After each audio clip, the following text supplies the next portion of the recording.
What's going on, Hustle fam? It's your co-host. Just kidding. It is the host, your friend Ryan. To my left, once again, your best friend Mike. And to my right, my man's Wilmer. And today's episode is episode 3. And we rolling right now, man. But we are going to pick up where we left off. Last episode, we spoke about your ability to invest in yourself when you don't have any money or you have very limited resources. And I think Wilmer was on to something, and then I cut him off. I said, nah, we got to say that. So without further ado, Wilmer, it's on you, my man. What you got for the people? Yeah, so I was thinking about this myself because we've had limited resources, but I still wanted to grow as an individual, as a business partner, and I just started thinking to myself like, what is it that I could do like with such limited resource to invest in myself and also contribute more to my team. And the immediate answer that came to mind was just reading more, uh, reading all different types of genres, especially like business.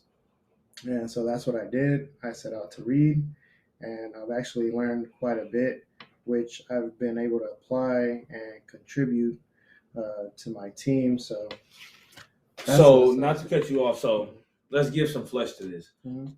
You've been with us. You've been with us in the business for how long? About 3 years? 3 going on 4, yeah. Okay, so in that time, when did this come to mind? You know what I'm saying? Because people are gonna say, "Oh, I need to like this is right away." Where that's not always the case. You can't just all of a sudden feel like you're just gonna start adding value or investing in this manner. Mm-hmm. Right away, or it might be right away, and then there's another way. But like, give the people kind of walk them through when this kind of came about on a timeline. Yeah, that's a good point because it was actually more recent. It was last year when I got laid off actually from my job as a trainer at 24, and then I decided I wanted to take that as a sign for me to be self-independent and not go back to a job, and that's where I started thinking differently, and I kind of forced myself to do so. So what year in would you say that is? 2.5, 3 years in to being with us? Yeah, after like 3. So 3 years in, yeah. This is what comes to mind about being able to invest in yourself, and then by extension, us as a brand, Mm-hmm. by literally not trying to have like what would you call it, like money or things, right? Right. You're like, well, I don't have a lot of money, and the money that I do have right now, it has places that it's going, right? Yeah. Bills, your son, food, Right. gas, just everyday living. Yeah. So Yeah, and then everyone talks about investing, yeah, and it's like the thing to do, and it's almost like if you invest, you're gonna grow financially or as a person or whatever.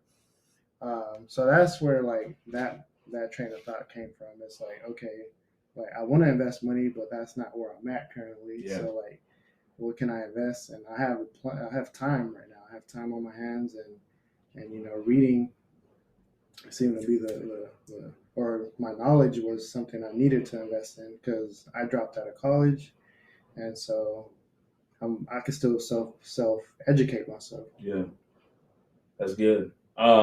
So for those that are listening out there, Wilmer started the business with us, got in the business when we were already, about 3 years in. He got in and he just started adding value. He started to invest in himself by buying equipment because he wanted to do the media for us. So he instantly, started like he was able to afford those things at the time. Then, life happens. And as we understand here now, life happens for us. So Wilmer, about 2.5, almost 3 years in, no job. And no, like, I'm not going to take the words out of your mouth, but like, did you think about quitting the business? You know what I'm saying? Because most people would be like, well, I'm not making money now through a 9 to 5. And the business that I'm a part of, supposedly, I'm not making any money there either. You know, so talk about, maybe that sense and why you instead double down on your efforts here to invest more in somewhere that you're not really collecting a paycheck, like money, monetize wise. Like you're collecting other things here, but most might not see the value in that when they don't have a steady income. Yeah. Yeah. No, I think what I'm gaining being a part of, Nightmare Muscle is way more valuable to me than money. And it's a learning process. Like everything we go through is a learning step, and we continue to try new things, and there's always something new to try. And as we try new things, we learn, and we're just going through it together. Uh, so that's for those of you wondering that. Yeah, that's what I'm gaining here is well, one, an opportunity to do business with my best friends, and then two is just the experience, which no book out there will be able to give you this information. You have to kind of go through it. Yeah. We're choosing what experience over theory. What about you, Mike? What do you have to say to our listeners out there that feel like they're on their last? They want to invest. They want to get into the investing chit chat. They want to talk about generational wealth. They want to post about how they've invested in millions or thousands or hundreds of dollars in Bitcoin, but don't have a coin to their name. How can they invest in themselves? I think that's the hard part, because that's like Wilmer said it right. Invested in yourself, and books is a great way to start. You can get a library card for free, so you do not have to buy these books. You don't have to get Audible. Like you have a public library, and you can start reading today or tomorrow. Today is late, but tomorrow for free. Everyone's welcome at the library, and they usually have internet, so there's a bunch of stuff, and I will always go back to that. I think what kind of sucks right now for it is that everyone is pushing crypto or some other type of investing or like the forex stuff, and that's not to knock any of that things, because I do have some money in crypto. Me and my little brother bought what's called a shit coin, which is the Doge coin, as a joke, and we ended up making some money off of it. But did I know what I was doing? Hell no. Could I have lost everything? Yes. Um, so that's the other part of investing. The one thing I would say about Wilmer's way of investing, what he said to you, is that'll never be a loss. That is cap. Those the gains on that are is reoccurring. So if you invest in yourself, that's the only thing that I can guarantee you will always have paid interest. But if you want to go speculate, or put your money in other things, or whatever money you have in something that may fail, you don't understand, you're always going to lose. But isn't that funny though that people would skip over the one thing that's responsible for the investing, which is themselves. If you don't have information, which is information is like it's priceless, right? This is worth this weight in gold. Or right or wrong information. You know what I mean? But then that's where the experience and the go ahead. That's what I was gonna say. Like, I'm glad you said it, because that's what I was thinking while you said it, and I lost my train of thought. But the other thing I would say is experience. Just trying things out. Like Wilmer knew he wanted to do something, and he took a big chance on us and on himself to try to do this with no experience, no equipment. We literally were using the iPhone. What was it? iPhone 6? 10. The 10, iPhone 10 to do all our videos, and they were still fire. They're coming out great. And that could have flopped. Like we all, we could never have popped off. We never stood here. He could have never gotten better now he got his Nikon. But that experience that he got, for which costed him, and technically was free because we weren't paying him, is worth more than if I were to pay him what $15, $20, $30 an hour to do all those things.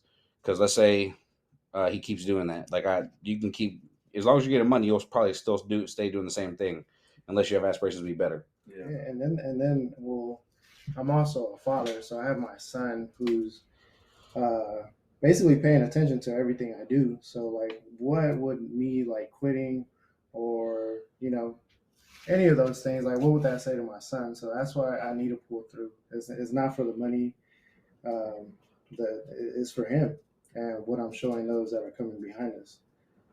So, like we said, man, leaders do more, and though you may not feel like you're leading anyone else, there's always someone watching you, and you need to be leading yourself. because if you're not leading yourself, somebody else is taking the reins of your life and guiding you down somewhere where you might not want to end up in. So take a look at your own life, take control of it by seeing yourself as a leader, as if you're just a leader of one. That's it. Like the one person that you need to be concerned about is yourself. And funny thing about leading yourself in a manner that you conduct yourself right, properly, whatever you feel that is, you're not hurting anyone, you're not stepping on others, your character is in check, you're fit mentally, physically, and spiritually, and the funny thing about that is you will start to lead people. People will start to look to you.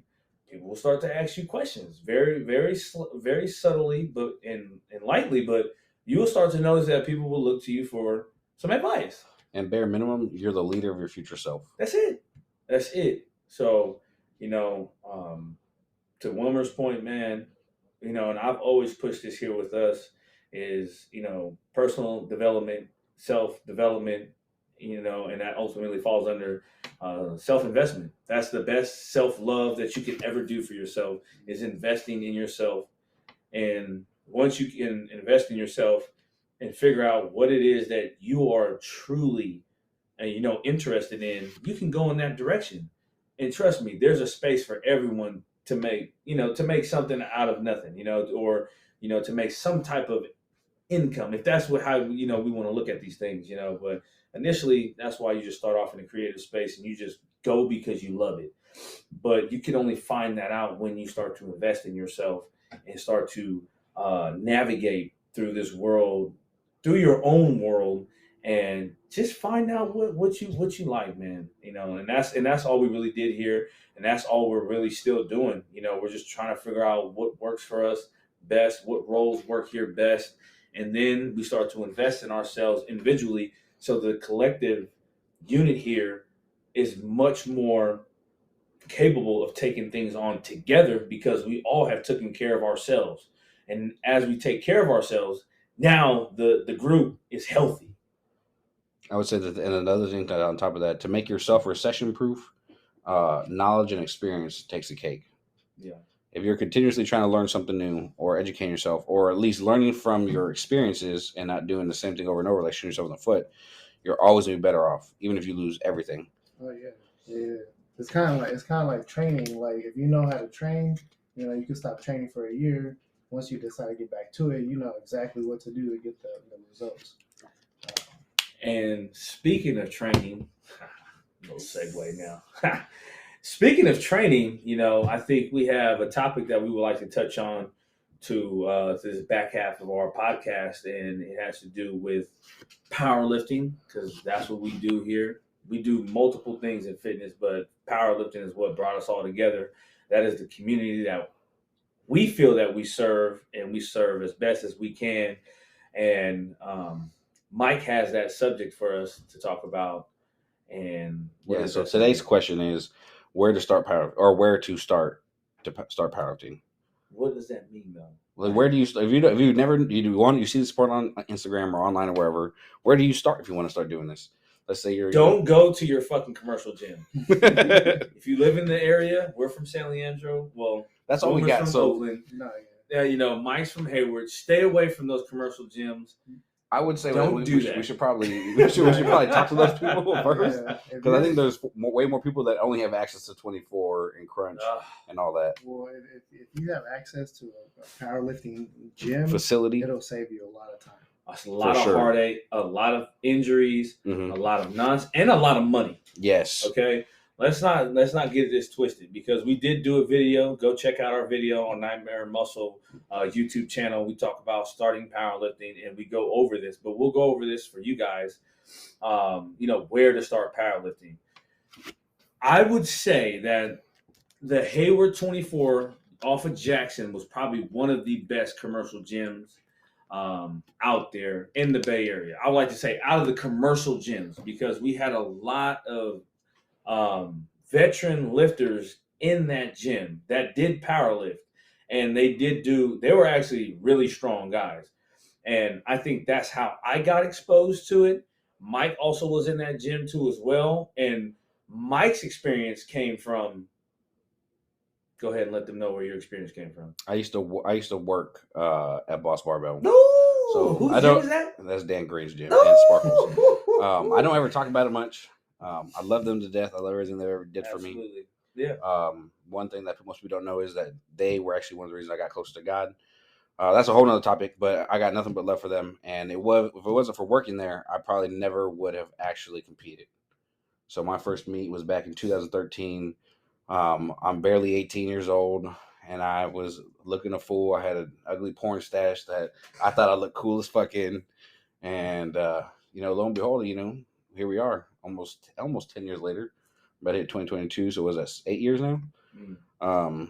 We get to keep doing stuff for the community, which I love. We're all embroiled in it, and I think from personal experience, this is what I was going to segue into something like this. If you a $60, $70, $80 membership a month is not always feasible, especially for someone young. However, from my personal experience working at gyms like this, they always need help. This could segue into how to start your own gym later down the road.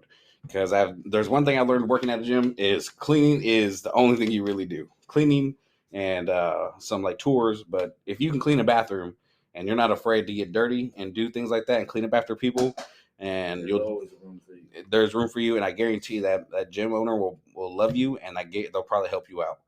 Yeah. So there is ways to pay for things outside of financial goals.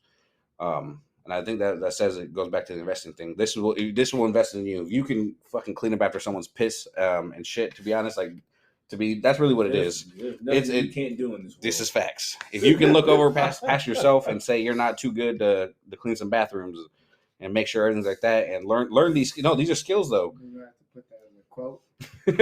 But I'm serious though. I mean, in all seriousness though, if you can get past things like that, you're gonna be a far better person, and there's almost nothing that's gonna be too hard for you. And you'll be able to get in the gym because that's the other thing. I did not pay for my membership when I worked there, and I think at the time it was like $75 or $80 a month. We can save that story for later because that's another story. That's a whole another topic that we can go into for forever. About Mike's Mike's whole his whole experience is a whole podcast. It's like a whole 4-part series and an hour long each. But it's a testament to the journey that got him to where he is. But coming back to the topic of what we're talking about, like where to start powerlifting. So Mike's saying if you can't afford an $80 to $100 membership, find a way to add value. Facts. Adding value will start to then invest in yourself because you're saying, I don't have cash, but I'm valuable. Mm-hmm. How do I show that I'm valuable? I'm going to do whatever it is necessary for you to do so I can be here because I want to be here and I want to be a sponge. And the other thing I would say is you're probably going to get told no in the beginning. And if there's one thing you can do is just be persistent. And I think that's the only thing I got going for me, especially when I was younger, is I will knock on your door every day. You can tell me no a million times, and I'll be there 1,000,001 times. You're gonna say yes. Just keep trying. Don't be too pushy. I don't know. Just keep trying. Yeah. Something is better than nothing. Whatever you think is pushy, who cares? Yeah. All they're gonna say is no, right? Yeah. And then you come back and say, is it still no? Okay, cool. I'll see you tomorrow. Like, is it still no? Okay, cool. I'll see you tomorrow. Why is it no? And then there's dude, the serious, get him to do something, or they're gonna be like, all right, he's not playing. He's been asking for 30 days in a row, and he just continuously comes back. So, or boom, here's a quick thing to do: go to that gym you want to go to, and literally just start cleaning the parking lot. Come with a broom, some what is that thing called for the weeds? The whack rake, the whacker thing. It has like a weed whacker. That costs money, bro. I guarantee you. No money. Okay, well, you figure it out. Come with some gloves, and you start your broom. You're pulling weeds up by hand. Okay, just start doing stuff. All right. So Will, what do you think? Because Mike was about to just go. I'm sorry. Where do you think? Where is your suggestion for someone to start powerlifting? Dude, I think just sign up for a meet, man. Like sign up for a meet, go through with it, and by going through the meet, you're going to meet a lot of individuals and you'll find out that everyone's super helpful. They want you to do well. Yeah. And you're just going to connect with people that later on are going to help you improve in the sport. And then you'll get to see what's important in your training, what's not important. Because in the beginning I was doing a lot of bodybuilding stuff, which did not really, I'm sure it kind of helped in a bit, but it didn't. I could have used my time training a little more efficiently and just been specific to powerlifting, which I did afterwards, and my performance increased by a lot. But yeah, that would be my advice. Just sign up for a meet, go through with it, and you'll find out that you're not the only one doing it for the first time. There's actually a lot of people doing it for the first time, and you'll get to meet a lot of like new lifters, veterans, and everyone in between. And you'll probably connect with someone that's going to help you in the future. And you might even see us at an event, which we love to help, as you can see. And with that, I would say also, you know what you're going to do by doing that? Is you're going to skip over a lot of bullshit that you hear on the internet and read. Yeah. Read the rule book for one. But if you do that, they're going to tell you exactly what you need to do, and you'll be more prepared than most people are in the gym that have been training for like forever and have never done a meet. So I'm gonna go a different route because I'm gonna give you how I got started. Because if we're talking to people that do go to a commercial gym, and if you're still listening to, how to get involved in powerlifting, I'm pretty sure that there are powerlifters at your current gym right now, and there are some ways to point them out or to weed them through how to spot a powerlifter. So one is if they have a belt, and then if there's a belt from either SBD or Pioneer. Now, if they have a belt, more than likely they have knee sleeves. If they have knee sleeves from SBD, you're on the right track. Watch them for a little bit. And depending on what time that you go in, I'm sure you will start to see that there's a pattern. They come in the same time and they do the same lifts at the same time. And there's a certain way that they warm up. There's a certain way that they do everything that they do. Start to emulate that. As you start to do these things, because I'm speaking from my point of view, this is how I began to befriend some of these people that essentially were pretty elite in their lifting. I kind of took the road without having to talk to the gym owner because they didn't own the gym. They just lived there. Yeah. I just kind of chatted with them. Hey, what's going on, man? So what you doing over there? Oh, what are those right there? They might be annoyed at first. All right. And then you just test the waters. You do that. And then you you'll start to feed through the Instagram, and then you'll start to feed through that. Then go back to the gym and kind of cross over. This is like the long road, right? And then you'll start to develop a sense of, do you really want to do this? Yeah. Like, do you really want to powerlift? Because powerlifting is a process. So if you can go through the process of finding the powerlifters in your gym by noticing what they do, if you can do that, then powerlifting more than likely will be something that you will be interested in. Because I'll tell you right now, powerlifting is an endurance sport. Like, you have to endure a lot of training hours, and you have to endure the fact that your first 8 months of powerlifting, that is the biggest leap of strength that you're going to have. After that, one time. You're going to get 5 pound increase, maybe 3 years. For real. Maybe 3 years, right? Maybe 3 years. So, to my point, watch those that are around. Like, because if that's all you really have, if you can't find another gym, if you can't go on Google and look in there and say powerlifting gyms near me, and if you don't want to go there, start with where you're at. Watch those that are around you. You will start to notice that there are patterns of these individuals that will start to look attractive to you. And then just from afar, kind of just pick up on it. And then start tracking your training. Because that's one thing that you're going to have to do in powerlifting if you want to be a decent powerlifter. You're going to have to start tracking your training, and you're going to have to start doing things over and over and over and over and over again, and bypass your feelings of this is so boring. If you want to become strong, you have to become friends and in love with being bored. And I guarantee there's going to come a point in your time where it's like, this is actually fun. Like, I hated squats forever. And it wasn't until I finally could squat 500 pounds. That's like when that became fun. And now squats all day, every day.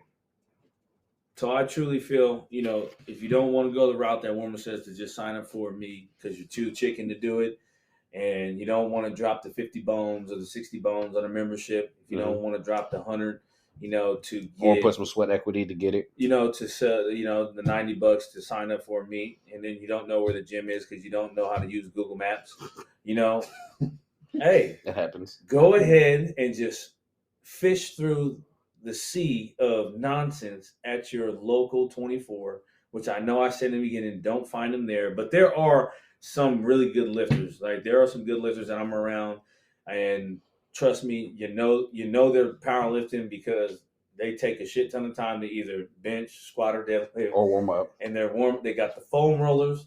They probably got the hypervolt, Mm-hmm. and they got their equipment all over the place. They got bands. Most of them are not very neat, And they're strong. and they're strong. At the end of the day, they're strong, and they stand apart from everybody that is around them.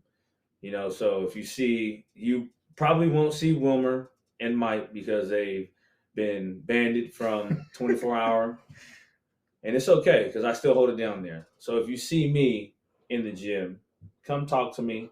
I have no problems chit-chatting with you about powerlifting and how to get you started. And I'll navigate you to our YouTube channel, and then I'll navigate you to my Venmo. Kidding. Only after the third time you talk to me, then I'm gonna need you to go ahead and tap. But I think that's a good place to start, man. You either start where you're at, or like Mike said, you go and try to add value to wherever your local powerlifting gym is. And this is the generation of information, right? Yeah. Like, dude, you can Google some shit and you can go find it really, and there's good information, and there's gyms all like they're not all gyms are great. They're not all created equal. But if you're not, if you got some sense to you, you can walk in and you can see that, maybe this might not be for me. Let me go try a different gym. And I'll even give you a little tidbit that I learned working with the county. So you figure out who owns this gym. You go to the county assessor's recorder's office or website, look up where the gym's name and see who owns it. Then you go to LinkedIn, and then you put their name in LinkedIn and you see what they like, and you show up with stuff that they like, or you sense things and say, "Hey, did you get that cherry blossom cake that I sent to you?" Blah blah blah. I was at a meet or I was talking to whoever. You could even start looking at connections they have on LinkedIn, and that's your little in. I do it all the time. So don't do that because you're going to get a restraining order with you. I've never had a restraining order. People kind of know Mike in this realm, and Mike is a different type of individual. So if you have Mike's charisma and I don't give a fuck personality, by all means, do the LinkedIn thing, do the creep show, showing up, knowing everything about somebody, and don't come back here saying Mike told you to do it, because I'm telling you, don't do it. And I'm the closest person to Mike other than Wilmer and Fabi. So, and all three of us will say, don't do that. Don't do that. Yeah, I'm the only one that was. Or you can go Wilmer's route, have the courage to sign up for a meet, go there. You are going to meet the cream of the crop of that area at that meet. And you're going to notice, other than if they're in a Nightmare Muscle singlet, I guarantee you they're going to help you. If they're in a virus singlet, there's not a guarantee. Give me some of that. All right, we do singlets around here, so nightmaremuscle.com, shameless plug. I ain't tripping, but on all seriousness, man, the powerlifting meets are probably some of the greatest meets that you could ever go to, and they're mostly thrown by the USPA. The USAPL has some great meets too, but we don't do many of those, so we can only speak from our experience. But that's all that we have for this episode of Sustained by Hustle podcast, presented to you by Nightmare Muscle. The fellas here, we love you guys. Thank you, Mike. Thank you, Will. Your host, Ryan, loves you guys, and we'll see you guys next time. All right, we out of here. Peace. And a quick word from our sponsors, Nightmare Muscle. Make sure to go get your Nightmare Muscle at nightmaremuscle.com and use code BuiltByHeart for 15% off. And show love to Nightmare Muscle at Nightmare Muscle at Nightmare_Muscle. Wow. Sorry, it went over. I didn't get it, but it's okay. It even got red. Yeah. I read that while we were doing it. This doesn't let you go the whole time that our phone lets you go. Oh, it cuts it off? Yep. Like our phone would let us go for hours. Okay. This will not. No. Oh shit, my bad. All right, boom. Cool. All right, so I need to work on an intro.